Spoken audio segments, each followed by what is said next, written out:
वहीं भाजपा राष्ट्रीय प्रवक्ता कर्नल राज्यवर्धन सिंह राठौड़ ने पेपर लीक मामले पर सरकार पर जोरदार हमला बोला। राठौड़ ने कहा कि राजस्थान में बजरी माफिया, खनन माफिया, पेपर माफिया समेत कई तरह के माफियाओं का राज है, लेकिन बस कानून ठप पड़ा है। प्रदेश में 4 साल में 16 बार भर्ती परीक्षाओं का पेपर लीक हो चुका है। हालात यह है कि राजस्थान नकल माफियाओं का अड्डा बन चुका है और इन माफियाओं को कहीं न कहीं ऊपर से संरक्षण भी मिल रहा है, इसलिए ये घटनाएं लगातार हो रही हैं। भाजपा प्रदेश कार्यालय में राज्यवर्धन सिंह राठौड़ ने कहा कि राजस्थान के शिक्षा मंत्री कहते हैं कि हमने सख्त कानून बनाया है, पेपर लीक करने की किसी की हिमाकत नहीं होगी, लेकिन राजस्थान में 4 साल में 16वीं बार पेपर लीक हुआ। पेपर लीक के तार ऊपर तक जुड़े हुए हैं। यही वजह है कि विपक्ष बार बार सीबीआई जांच की मांग उठा रहा है और सरकार इंकार कर देती है।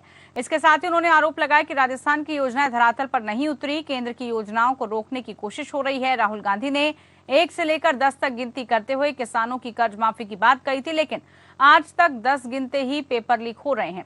मुख्यमंत्री अशोक गहलोत और मंत्री प्रताप सिंह खाचरियावास के दूसरे राज्यों में पेपर लीक की घटनाएं होने पर बयान पर राज्यवर्धन ने कहा कि जितनी बड़ी मात्रा में राजस्थान में परीक्षा पेपर लीक हो रही है, उतने कहीं पर भी नहीं हुए।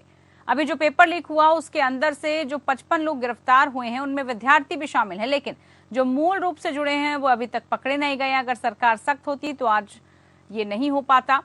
राठौड़ ने कहा कि रीट पेपर लीक मामले में पकड़े गए माध्यमिक शिक्षा बोर्ड के तत्कालीन चेयरपर्सन डीजी जारोली बयान देते हैं कि राजनीतिक संरक्षण मिला है, लेकिन क्लीन चिट हो जाती है।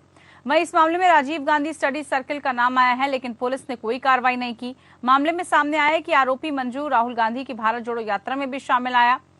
इसके साथ ही ये साफ होता है कि सरकार माफिया के खिलाफ कार्रवाई नहीं करना चाहती। पेपर लीक हुआ, उसके अंदर जो इन्होंने 55 लोग गिरफ्तार करे, उसमें तो विद्यार्थी शामिल हैं जो उस बस में बैठे हुए थे, और जो उनको पेपर सॉल्व करके दे रहे थे, सुलझा के दे रहे थे, वो शामिल है।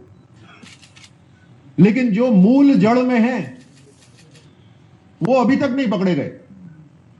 और जिस तरह से मैंने उदाहरण दिया कि जो अधिकारी खुद बोल रहे थे कि इसके अंदर संरक्षण मिला हुआ है, राजनीतिक संरक्षण मिला हुआ है, उनको क्लीन चिट मिली हुई है। अगर जड़ तक पहुंच जाती राज्य सरकार तो ये समस्या हल हो जाती। जिस तरह से बीडी कल्ला जी ने बोला कि इतना कड़ा कानून बनाएंगे हम कि किसी की हिमाकत नहीं होगी। अगर ऐसा बोलने का दम रखते हैं तो काम करने का भी तो दम रखें, क्योंकि ये समस्या उनके परिवारों के लिए नहीं है, ये समस्या साधारण लोगों के परिवारों के लिए है। और इसीलिए हम कह रहे हैं कि राजस्थान की जो सरकार है उसके अंदर आरपीएससी तक, सरकार तक नकल माफिया के साथ मिलावा लग रहा है। जी।